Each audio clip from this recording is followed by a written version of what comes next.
नमस्कार, आप देख रहे हैं सुरागीलाल न्यूज चैनल का उत्तराखंड बुलेटिन। आइए नजर डालते हैं आज की फटाफट खबरों पर। समान नागरिक संहिता को लेकर रुद्रपुर में भाजपाइयों ने किया मिष्ठान वितरण। मुख्यमंत्री पुष्कर सिंह धामी ने आज समान नागरिक संहिता का ड्राफ्ट किया पेश।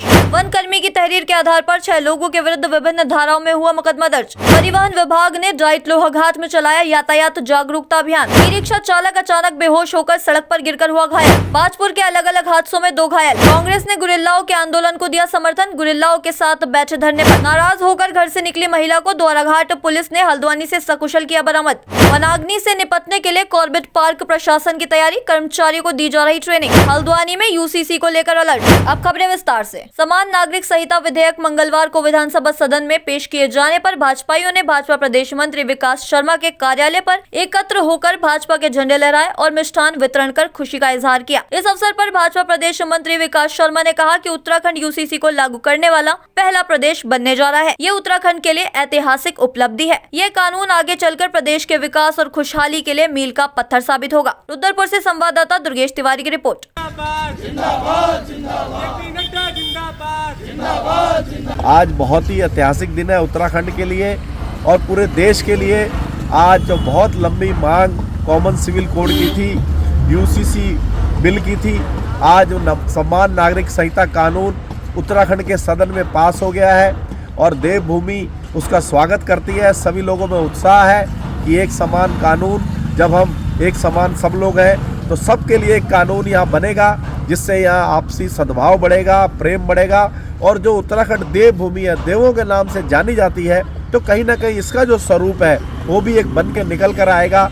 कोई भी धर्म के नाम पर आड़ लेकर कोई भी गलत काम नहीं कर पाएगा और सबके लिए एक जैसा कानून रहेगा। समान सबके लिए कानून होगा तो कहीं ना कहीं हमारी बहनों को भी इसमें सुरक्षा मिलेगी, सारे धर्मों का भी सम्मान होगा।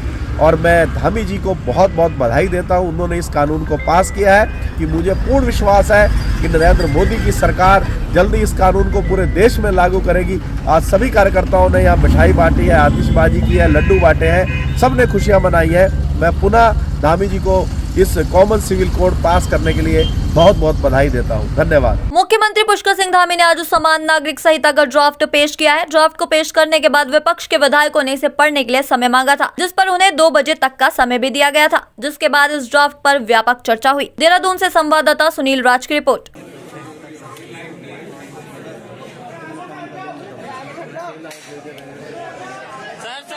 नहीं है, लगभग 700 पेज का ये ड्राफ्ट है, ये बिल है। क्या 2 घंटे में पढ़ पाएंगे? इसके अध्ययन करने के लिए हमें समय चाहिए। क्यों सरकार बचना चाहती है आनन फानन में, सत्र करना चाहती है? सत्रावधि बढ़ाई जानी चाहिए ताकि सभी सही तरीके से इसका अध्ययन कर सके। अध्ययन के बाद सभी चर्चा में भाग ले सके, इसके दोषों का भी पता चल सके ताकि उसका निवारण किया जा सके। पूरा समय मिला है अभी। ये इसके बाद जो है इस पे चर्चा होगी और कल जाकर के इसका मतलब ये पास किया जाएगा। मैं समझता हूँ भगवान बद्री विशाल और भगवान केदारनाथ की धरती पर, जहाँ पर 3 विशाल नदियों का संगम है, यहाँ पर यमुना, गंगा और सरयू नदी बहती है, जहाँ से वहाँ पर एक कॉमन सिविल कोड का यहाँ पर जो है पास होगा। ये बड़ा ऐतिहासिक दिन है। मैं धामी जी को बहुत बहुत बधाई देता हूँ। निश्चित रूप में अम्बेडकर जो चाहते थे, क्योंकि आर्टिकल 44 के अंदर उन्होंने कहा कि there should be a common civil code in the country, तो ये उन्होंने कहा कि सबको एक कॉमन सिविल कोड बनाने का अधिकार मिलना चाहिए। तो ये अधिकार आज मिला है। उस समय क्योंकि भारत का विभाजन हो रहा था, उपयुक्त समय नहीं था, तो उन्होंने यही कहा कि उपयुक्त समय के अंदर ये इस कॉमन सिविल कोड लागू होना चाहिए। वैसे भी आपको पता है कि गोवा के अंदर ये लागू है। पोर्चुगीज के जमाने में ये कॉमन सिविल कोड बनाया गया था और उसके बाद आजादी के बाद उत्तराखंड पहला राज्य है और मैं समझता हूँ ये गौरव हम लोगों को मिला है। तो हम सब बहुत अभिभूत हैं और निश्चित रूप में इसको करतल ध्वनि से इसको पारित करेंगे। जो लोग समझ नहीं पा रहे हैं वो इसका विरोध कर रहे हैं। बिल का अध्ययन करने के बाद वो विरोध भी समाप्त हो जाएगा। ये महिलाओं को मजबूत करने का बिल है, महिला सशक्तिकरण का बिल है। मैं इसका स्वागत करता हूं। धन्यवाद। अरे चर्चा तो करो भाई, जब तुम्हारी बात में कोई दम होगा, कोई सब्सटेंस होगा। ये कोई प्राइमरी स्कूल तो है नहीं जिसमें नोटिस जाएगा कि बच्चा फलाने तारीख से एग्जाम्स की डेट आ गई, पढ़ाई शुरू कर दो। सबको मालूम है असेंबली समन हो गई है और छत पे खड़े होकर के कह रही है सरकार छत पे खड़ी होकर के कह रही है कि हमने ये सत्र यूसीसी पर बिल पारित करने के लिए और चर्चा करने के लिए बुलाया है। तो आप तैयारी के साथ आइए ना, किसने रोका है आपको? आइए। सुल्तानपुर पट्टी में रंजिशन दो पक्षों में हुई मारपीट के संबंध में पुलिस ने वनकर्मी की तहरीर के आधार पर दूसरे पक्ष के 6 लोगों के विरुद्ध विभिन्न धाराओं में मुकदमा दर्ज किया है। आपको बता दें कि मोहल्ला शिवनगर सुल्तानपुर पट्टी निवासी शक्ति सिंह पुत्र राम स्वरूप ने पुलिस चौकी सुल्तानपुर पट्टी में तहरीर देकर बताया कि उसके पड़ोस में रहने वाले श्यामलाल पुत्र ओम प्रकाश, माया देवी, अमर सिंह, राहुल, राजवीर व आकाश ने हाथ में लाठी डंडे व लोहे की रॉड एवं कुल्हाड़ी आदि लेकर रंजिशन से उसके साथ गाली गलौज व मारपीट की है। पुलिस ने तहरीर के आधार पर 6 लोगों के विरुद्ध विभिन्न धाराओं में मुकदमा दर्ज कर जांच शुरू कर दी है। बाजपुर से संवाददाता लव श्रीवास्तव की रिपोर्ट।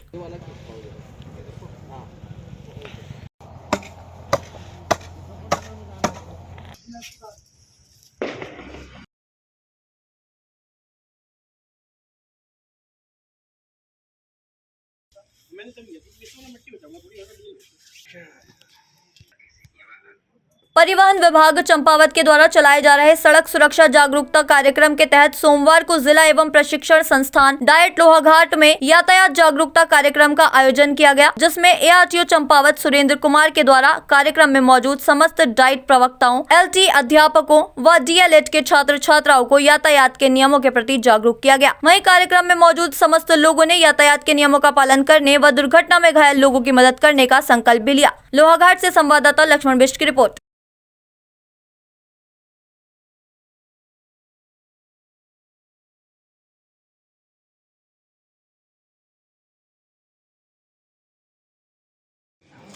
अभी राष्ट्रीय स्तर पर सड़क सुरक्षा माह मनाया जा रहा है, जो 15 जनवरी से 14 फरवरी तक मनाया जा रहा है। इसके तहत आज डाइट में जो सेवारत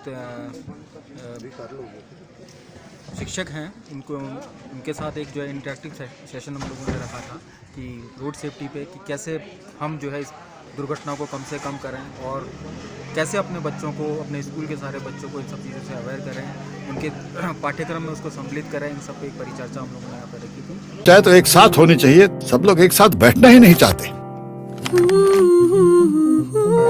पापा, try this. लो, सब लपक लिए।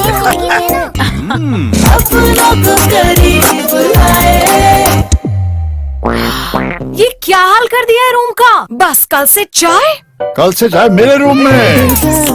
देवर पान नमकीन। अपनों को उधम सिंह नगर के बाजपुर से ई-रिक्शा चालक अचानक बेहोश होकर सड़क पर गिरकर गंभीर रूप से घायल हो गया, जिसे आसपास के लोगों की मदद से घायल को उपचार के लिए सामुदायिक स्वास्थ्य केंद्र में भर्ती कराया गया, जहां से चिकित्सकों ने प्राथमिक उपचार के बाद उसे हायर सेंटर रेफर कर दिया। आपको बता दें कि शाम करीब 5 बजे ग्राम सिहाली निवासी आनंद अपनी ई-रिक्शा से सोमवार को नगर में लगने वाले साप्ताहिक हाट बाजार में सवारी लेने जा रहा था। इसी बीच नैनीताल बाजपुर मुख्य मार्ग पर लेवड़ा नदी के पुल के नजदीक अचानक उसे चक्कर आने लगे और वह बेहोश होकर सड़क पर गिर गया, जिससे उसके शरीर पर काफी चोटें आई हैं। बाजपुर से संवाददाता लवकुश श्रीवास्तव की रिपोर्ट।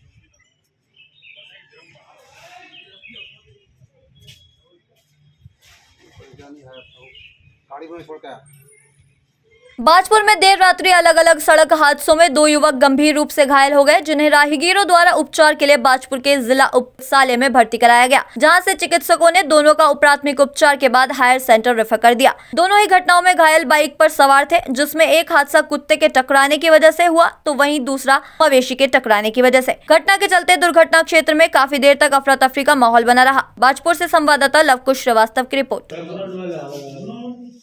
अपनी नौकरी व पेंशन की मांग को लेकर पिछले 8 दिनों से लोहाघाट के गांधी पार्क में धरने में बैठे गुरिल्लाओं को कांग्रेस ने अपना समर्थन दिया। आज लोहाघाट के कांग्रेस विधायक खुशहाल सिंह अधिकारी के प्रतिनिधि चांद बोरा ने समर्थन देते हुए कहा, गुरिल्लाओं की मांगे जायज हैं और सरकार को गुरिल्लाओं की मांगे माननी चाहिए। वहीं गुरिल्लाओं का आंदोलन 8वें दिन भी जारी रहा। मालूम हो गुरिल्लाओं के आंदोलन को कई व्यापारी भी अपना समर्थन दे चुके हैं और दिन प्रतिदिन गुरिल्लाओं का आंदोलन तेज होता जा रहा है। लोहाघाट से संवाददाता लक्ष्मण बिष्ट की रिपोर्ट।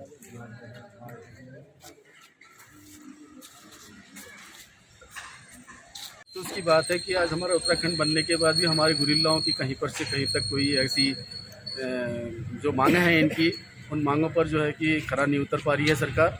जबकि हाईकोर्ट ने भी जो है इनको आदेश दे दिया था 2022 में कि इनको जो है पेंशन और प्लस नौकरी दी जाए करके उनके मतलब जो है स्थिति के अनुसार, और इनको पूरा हक मिलना चाहिए। न्यायपालिका का भी इनको पूरा फैसला है, इनको न्याय मिलना चाहिए। सरकार से हमारी यही सी प्रार्थना रहेगी कि वो जल्द से जल्द जो है इसको ये मामले को जल्दी से जल्दी निपटा कर इन लोगों को पूरा फ़ायदा दिला जाए और इनके हक की लड़ाई है जो इनकी मांग को पूरा करा जाए।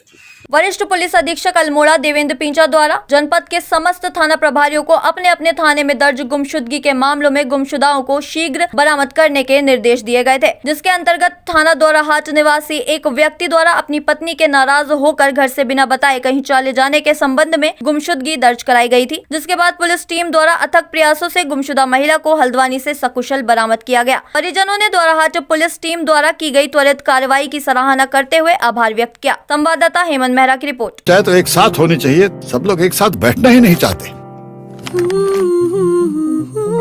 पापा ट्राई दिस। लो सब लपक लीजिए।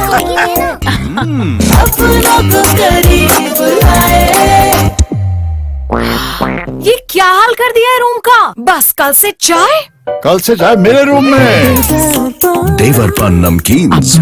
विश्व प्रसिद्ध जिम कॉर्बेट नेशनल पार्क प्रशासन वनों और वन्य जीवों की सुरक्षा को लेकर खुद को हमेशा मुस्तैद बताता है। इसी के क्रम में आगामी फायर सीजन के शुरू होने से पूर्व ही पार्क प्रशासन पार्क को वनाग्नि से बचाने को लेकर तैयारियों में जुट गया है। आपको बता दें कि हर वर्ष 1 से 7 फरवरी तक वनाग्नि सप्ताह बनाया जाता है। इसी के साथ ही 15 फरवरी से 15 जून तक फायर सीजन की शुरुआत हो जाती है। इस दौरान वन विभाग के कई क्षेत्रों में वनाग्नि की घटनाएं सामने आती है। वनाग्नि से निपटने को लेकर पार्क प्रशासन ने भी तैयारी शुरू कर दी है, जिसको लेकर वनाग्नि सप्ताह में पार्क प्रशासन द्वारा कॉर्बेट पार्क से लगते ग्रामीण क्षेत्रों में ग्रामीणों के साथ गोष्ठी का आयोजन किया जा रहा है। रामनगर से संवाददाता राजीव अग्रवाल की रिपोर्ट। जो आगामी फायर सीजन अभी आने वाला है, तो इसके लिए कॉर्बेट प्रशासन ने अपनी पूरी तैयारियां पूर्ण कर ली है। इसमें कंट्रोल बर्निंग का कार्य किया जा रहा है, जहां पर संभव है वहां पर किया जा रहा है। और इसके अलावा 1 से 7 फरवरी को वनाग्नि सुरक्षा सप्ताह मनाया जाता है, तो इसके लिए साथ ग्रामीणों के साथ गोष्ठी की जा रही है समस्त रेंजों के द्वारा। और जो कंट्रोल बर्निंग कार्य है फील्ड में वो लगातार किया जा रहा है। देखिए, कॉर्बेट टाइगर रिजर्व में प्रत्येक रेंज में एक मास्टर कंट्रोल रूम है और एक डिवीजन का जो मास्टर कंट्रोल रूम है यहाँ रामनगर स्थित है। और साथ ही कॉर्बेट टाइगर रिजर्व में एक लैंड जोन में मास्टर कंट्रोल रूम है और एक मॉडल क्रूज स्टेशन भी है गरजिया में हमारे सरदोरी में। उसकी भी व्यवस्था सुचारू रूप से कार्य कर रही है। विधानसभा सत्र में आज यूसीसी बिल को लेकर सदन के पटल पर रखा गया है। ऐसे में पूरे राज्य भर में सभी संवेदनशील जगहों पर पुलिस फोर्स तैनात की गई है। हल्द्वानी में भी समुदाय विशेष वाले क्षेत्रों में भारी संख्या में पुलिस फोर्स तैनात की गई है, ताकि किसी भी तरीके की अप्रिय घटना न हो सके। वनभूलपुरा से लेकर जवाहर नगर तक लगातार फोर्स का मूवमेंट हो रहा है। एसएसपी प्रहलाद मीणा खुद स्थिति का मुआयना कर रहे हैं। साथ ही सोशल मीडिया पर भी पुलिस अपनी नजर बनाए हुए है और लोगों से शांति व्यवस्था बनाए रखने की अपील कर रही है। हल्द्वानी से संवाददाता दीपक अधिकारी की रिपोर्ट।